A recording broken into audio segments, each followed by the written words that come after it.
સુરતમાં થોડાક દિવસ અગાઉ 18 ઇંચ વરસાદ વરસ્યો, પાર્કિંગમાં પાણી ભરાયા, અનેક વાહનો પાણીમાં ડૂબ્યા. એ જ પ્રકારે અમદાવાદની પણ સ્થિતિ જોવા મળી અને એ જ પ્રમાણે દ્રશ્યો પણ તમે જોજો. રાજ્યભરમાં જે અતિશય વરસાદ વરસ્યો છે ને તેની સ્થિતિ છે. હાલત જોજો તમે, અનેક ઠેકાણે વાહનો પાણીમાં ગરકાવ છે. કેટલાક લોકોના વાહનો રોડ ઉપર બગડ્યા. અમદાવાદ જેવા શહેરની અંદર તો મર્સિડીઝ BMW જેવી ગાડી લોકો રોડ ઉપર છોડીને ભાગ્યા છે. કેટલાકના પાર્કિંગની અંદર જે વાહનો હતા એ પલળી ચૂક્યા છે. કેટલાકના ખુલ્લા પ્લોટમાં વાહનો હતા એ પલળી ચૂક્યા છે. ન માત્ર 4 ચક્રીય પણ દ્વિચક્રીય એટલે કે મોપેડ એટલે કે 2 વ્હીલર જેટલા પણ છે એ પણ ખરાબ થઈ ચૂક્યા છે. સવાલ એ છે કે પાણીમાં વાહનના વીમાનું શું કરવું. વીમાનો મતલબ હું 2 રીતે કરું છું. એક તો આ વાહન ફરીથી રિપેર કેવી રીતે કરાવી શકાય અને ઓછું નુકસાન કેવી રીતે જાય, સાથે જ ઇન્સ્યોરન્સની શું સિસ્ટમ હોય છે એ જાણવી પણ અને સમજવી પણ જરૂરી છે. સૌપ્રથમ આપણે વાહનને બચાવી કેવી રીતે શકીએ એની ચર્ચા કરી લઈએ. આપણી સાથે પ્રકાશભાઈ પરીખ ઇન્સ્યોરન્સ એક્સપર્ટ પણ જોડાયા છે અને કેતનભાઈ પંડ્યા વર્કશોપ મેનેજર છે ટાટા મોટર્સથી. કેતનભાઈ, કેવી રીતે વાહનને બચાવવા જે વાહન પલળી ચૂક્યું છે, પાણીમાં ડૂબી ચૂક્યું છે? જે ગાડીઓમાં પાણી ગયું છે એ ગાડીઓને પહેલાં તો એની અંદર કોઈ પણ ગાડી સ્ટાર્ટ કરવી નહીં અને એની ગાડીના ફોટો અને એવિડન્સ તમારે કેટલું પાણી ગયું છે એ જરૂરી છે, જેથી કરીને આગળ જતાં એન્જિન અને બીજા પાર્ટ્સ કમ્પાર્ટમેન્ટમાં જે નુકસાન ઓછું થઈ શકે છે. મારે એ પણ સમજવું છે, આ પાણી એકવાર ભરાય પછી એનું ખરેખર વાહનનું આખું ઓછું થઈ જાય છે? એવું કોઈ જરૂરી નથી કે ગાડીની આયુષ્ય ઓછું થઈ જતું હોય છે, પણ એની અંદર જે રિપેરિંગની અંદર જે ટાઈમ લાગતો હોય છે, સમય એ ઓછો કરવા માટે ગ્રાહકે ફર્સ્ટ એની અંદર અનનેસેસરી કોઈ પેનિક થવાની જરૂર નથી કે જેને હિસાબે ગાડીઓની અંદર નુકસાન વધી શકે અને કામ કરવાની અંદર સમય અને ખર્ચો એ બંને વસ્તુ વધી શકે. તો જેથી દરેકે ગ્રાહકોએ ગાડીની અંદર પેનિક થવાની અને કોઈ અનનેસેસરી ગાડી સ્ટાર્ટ કરવાની જરૂર નથી. હું તમને એટલે પૂછું છું કે 2006ની અંદર સુરતમાં ફ્લડ આવેલું અને ત્યારબાદ મને યાદ છે GJ5 વાળી ગાડી રિસેલમાં એની અડધી કિંમત થઈ જતી હતી. શું ખરેખર, અને એ સ્પષ્ટતા થાય એટલે જ પૂછું છું, એનું આખું ઓછું થાય છે? ગાડીની રિસર્વ વેલ્યુથી કોઈ વસ્તુનું કનેક્શન નથી. જે પાણીમાં ડૂબી છે એની અંદર એ ગાડી સેમ રિપેરિંગ થઈને પછી યોગ્ય જ હોય છે. એટલે એ રિસર્વ વેલ્યુ જે હોય છે માર્કેટની કમ્પેરિઝન પ્રમાણે હોય છે, પણ એનું જે રિપેરિંગ થયા પછી કોઈ આયુષ્ય ઓછું થાય એવી કોઈ શક્યતા નથી. અને કયા એવા સ્પેર છે જે સૌથી વધુ ખરાબ થાય છે?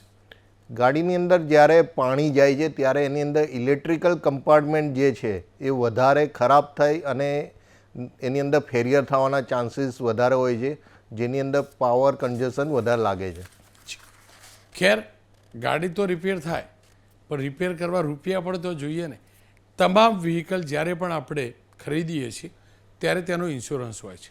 એ વાત અલગ છે કે અમુક વર્ષ પછી ઇન્સ્યોરન્સ પૂરો થાય છે, આપણે રિન્યૂ નથી કરાવતા. પણ ખરેખર સિસ્ટમ છે શું ઇન્સ્યોરન્સની? કેવી રીતે ઇન્સ્યોરન્સ મેળવી શકાય? કયા પ્રકારનો ઇન્સ્યોરન્સ મેળવી શકાય? કેવી રીતે સર્વે થતો હોય છે?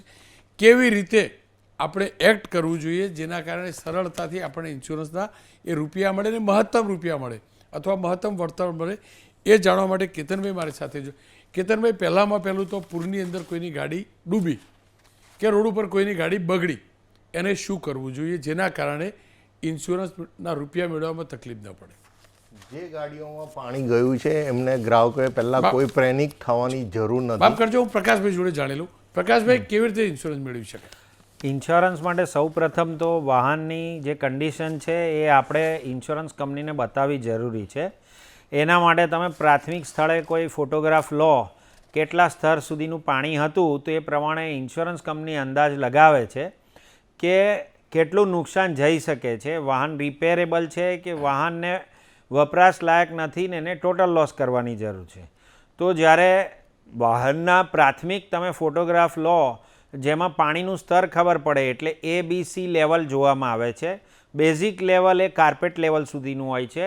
એ 100% રિપેરેબલ છે. અને આપે પહેલાં પૂછ્યું એ પ્રમાણે મારું એમ જણાવવું છે કે પૂર ઘણા આવ્યા અને હવે એના રિપેરની પદ્ધતિ બી ઘણી બધી સુધરી ગઈ છે અને ઘણા બધા અપડેટ્સ આવ્યા છે, જેનાથી વાહનની ફંક્શનાલિટીમાં કોઈ મોટો ફરક પડતો નથી. એના પછી સિવિયરિટી લેવલ 2 એટલે સીટ સુધી આવે છે, એ વાહન બી રિપેર થઈ જાય છે. અને આ બધા રિપેર માટે વાહનના મેન્યુફેક્ચરર જે ઓરિજિનલ ઇક્વિપમેન્ટ મેન્યુફેક્ચરર છે એ લોકોએ બી ગાઈડલાઇન્સ બહાર પાડી છે કે તમારે આટલા કોમ્પોનન્ટ્સ ચેક કરવા અને પછી આટલા વસ્તુને રિપેર કરવી, આટલા વસ્તુને સર્વિસ કરવી. સ્ટેજ વાઇઝ એનું ઇન્સ્પેક્શન થાય છે અને ઇન્સ્પેક્શનની આખી પ્રોસેસ છે ઇન્સ્યોરન્સ કંપની સુપરવાઇઝ કરે છે, વર્કશોપ બી જોઈન્ટલી કામ કરે છે અને વ્હીકલને રિપેર કરીને ડિલિવર કરે છે. હવે લેવલ 3 આવ્યું, જે તમારું ડેશબોર્ડ કે સ્ટિયરિંગ વ્હીલના ઉપર સુધીનું પાણી હોય છે. નોર્મલી ઇન્સ્યોરન્સ કંપની આવા ટાઈપના વ્હીકલને રાઇટ ઓફ કરે છે.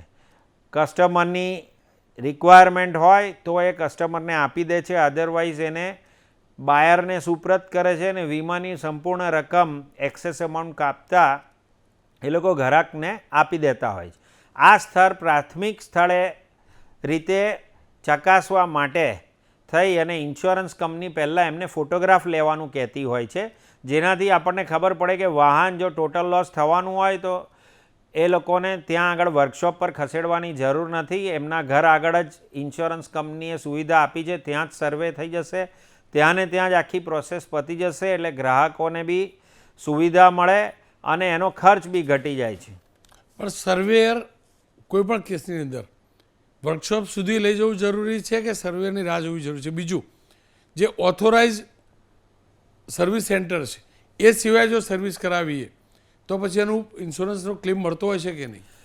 જો સૌ પ્રથમ છે ને એ વાહનનું સ્તર બહુ મહત્ત્વનું છે કે કયા લેવલ ઉપર છે, A, B, C લેવલ ઉપર છે.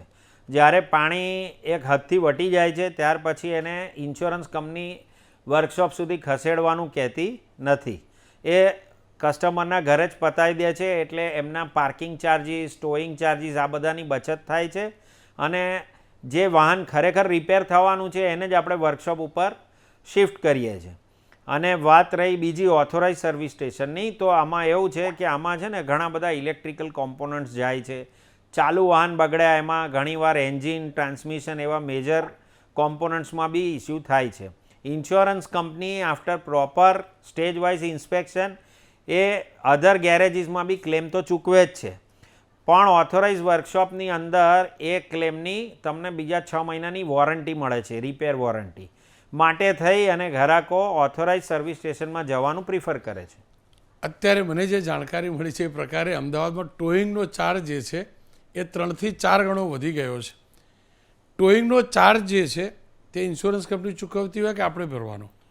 ટોઈંગના ચાર્જિસમાં એવું છે કે દરેક પોલિસીમાં એક કન્ડિશન છે કે મિનિમમ આટલા ચાર્જિસ છે, એ પોલિસીમાં કવર્ડ છે. પ્રાઇવેટ વ્હીકલ્સમાં, કોમર્શિયલ વ્હીકલમાં ઘણા વધારે ચાર્જ હોય છે, ત્યાં આગળ તમે એક્સ્ટ્રા પ્રીમિયમ ભરીને એ ચાર્જિસ કવર કરી શકો છો. પણ પ્રાઇવેટ કારની અંદર એ લોકોએ લિમિટ કરી છે, એ લિમિટથી ઘણા ઉપર ચાર્જિસ ચાલી રહ્યા છે. માટે થઈને જ ઇન્સ્યોરન્સ કંપની કસ્ટમર્સને અત્યારે સુવિધા આપી રહી છે કે તમે ત્યાં જ ફોટો પડાવો, ડિજિટલી ડોક્યુમેન્ટ સબમિટ કરો, ક્લેમની પ્રોસેસ સ્ટાર્ટ કરો અને જેમ રૂટીન સેટ થાય છે એમ એ ટોઈંગ બી અરેન્જ કરી આપશે અને આ રીતે ઇન્સ્યોરન્સની પ્રોસેસ આગળ વધે છે. ઇન્સ્યોરન્સ રિજેક્ટ થવાની શક્યતા કેટલી, ક્લેમ રિજેક્ટ થવાની શક્યતા કેટલી હોય છે અને કેમ? આમાં પોલિસી કવરેજ હોય અને આટલી મોટી હોનારત હોય તો મુખ્યત્વે જે સ્થળે નુકસાન ગયું છે એ સ્થળની વીમા કંપનીને ધ્યાન હોય છે કે આ જગ્યાએ આટલું પાણી હતું, તો પછી આને રિજેક્ટ થવાના ચાન્સીસ નહીવત હોય છે. અને જે ગાડીની અંદર ધારો કે પાર્ક વ્હીકલ છે એવું બતાવ્યું છે અને બેઝમેન્ટમાં હતું, પછી બહાર લાવીને ઘણીવાર કસ્ટમર એને અનઓથોરાઇઝ રિપેર કરી અને સ્ટાર્ટ કરવાનો ટ્રાય કરે છે, જ્યાં એન્જિન અને બાકીના કોમ્પોનન્ટ્સને ડેમેજ થાય છે, તે પ્રકારના એટલા કોમ્પોનન્ટ્સના ક્લેમ રિજેક્ટ થાય છે. એક્સેસરીઝ સામાન્ય સંજોગોમાં નથી ગણતા, ફ્લડ વખતે ગણે છે ખરા કે એ પણ બાકીના એક્સિડન્ટના જેવું છે? ના, એક્સેસરીઝનું કવરેજ પોલિસીમાં અલગથી લખેલું હોય છે અને જો એ પોલિસીમાં એનું પ્રીમિયમ ના લીધું હોય તો એના લોસને એ લોકો લેતા નથી. કેટલા દિવસમાં ઇન્સ્યોરન્સ પાસ થતા હોય છે? ઇન્સ્યોરન્સનું અત્યારે ઇન્સ્યોરન્સ કંપનીઝે બધાએ એડવાઇઝરી આપી છે કે આની કોઈ લિમિટ નથી, પણ તમારે એમને જાણ કરી દેવી જરૂરી છે. પછી જરૂરી નથી કે તમે 24 કલાક 48 કલાકમાં ટો કરીને કમ્પલસરી ત્યાં મૂકી રાખો. તમે ખાલી જે વેહિકલ છે જે તે કન્ડિશનમાં એને પ્રિઝર્વ કરો અને તમારું વેહિકલ ટો થાય એની રાહ જુઓ. પેનિક કરીને અચાનક તમે બધા જ વેહિકલ વર્કશોપ પર શિફ્ટ કરી દો તો 2 દિવસમાં એ રિપેર થવાના નથી. પણ આ ચાર્જિસ છે એ ખોટા કસ્ટમર્સને ચડી રહ્યા છે. તો આ ઇન નોર્મલ કોર્સ જે છે એ વિધિન 5 to 7 ડેઝ આ નોર્મલ ટોઈંગ ચાર્જિસ થઈ જશે અને એના પછી રિપેર સ્ટાર્ટ થશે. તો અત્યારે પેનિક કરવાની જરૂર નથી. એક લાઇનમાં જેમના પણ વાહનો પાણીના કારણે બગડ્યા છે, ડૂબ્યા છે, એમને સલાહ શું આપશો? હું એમને ઇન્સ્યોરન્સ કંપની વતી એવું સલાહ આપીશ કે આપની ગાડી છે એમાં જે બી લોસ ગયો છે એ ઇન્સ્યોરન્સ કંપનીએ પ્રીમિયમ લીધું છે એ ક્લેમ મળવા બાબત છે. અને ઘણી બધી વસ્તુઓ નોર્મલ ક્લેમ કરતાં ઇન્સ્યોરન્સ કંપનીએ છૂટછાટ આપી છે. આટલી મોટી હોનારત છે, એમના બી ક્રેડિબિલિટીનો સવાલ છે ને એમને બી આગળ બિઝનેસ કરવાનો છે. તો એ લોકો અને ઘણા બધા જે એમના રૂલ્સ છે એની રિલેક્સેશન કરી અને એ લોકો લઈ રહ્યા છે આને ક્લેમ્સને. એટલે કોઈ બી કસ્ટમરે ચિંતા કરવાની બિલકુલ જરૂર નથી. ગાડી ચાલુ નહીં કરવાની? ગાડી ચાલુ નહીં કરવાની. કોઈ બી ઇલેક્ટ્રિકલ ઇનપુટ આપવો નહીં. જેમ કેતનભાઈએ કીધું કે ઇલેક્ટ્રિકલ કોમ્પોનન્ટ્સમાં શોર્ટ સર્કિટિંગ થવાની જરૂર હોય છે, આવા ચાન્સીસ છે. એટલે આપણે કોઈ બી ઇલેક્ટ્રિકલ ઇનપુટ આપવાનો નહીં. કંપનીના ઓઈ પ્રમાણે વર્કશોપવાળા જે તમારે રિપેર જેને ઓથોરાઇઝ કર્યું છે એ આવીને ચેક કરશે અને પછી એ જેનું કામ છે એને કરવા દઈએ તો વ્હીકલમાં મિનિમમ નુકસાન જશે. કેતનભાઈ આપનો પણ આભાર, પ્રકાશભાઈ આપનો પણ આભાર. ખેર ફરી એકવાર કહું છું, નુકસાન થયું છે હકીકત છે. વ્હીકલ્સને નુકસાન થયું છે. મર્સિડીઝ, BMW, ઓડી રોડ ઉપર મેં જોઈ છે, લોકો મૂકીને ભાગ્યા છે. પણ મારા તમારા જેવા મધ્યમ વર્ગીય પરિવાર માટે આખા પરિવાર વચ્ચે એક ગાડી હોય અને ડૂબે છે ને ત્યારે તકલીફ પણ પડે છે. પણ હા, જે પણ સિસ્ટમ છે એને સમજવી જરૂરી છે અને સમજાવવા, એ જાણકારી આપવાનો, આપ સુધી જાણકારી પહોંચાડવાનો મેં પ્રયાસ કર્યો.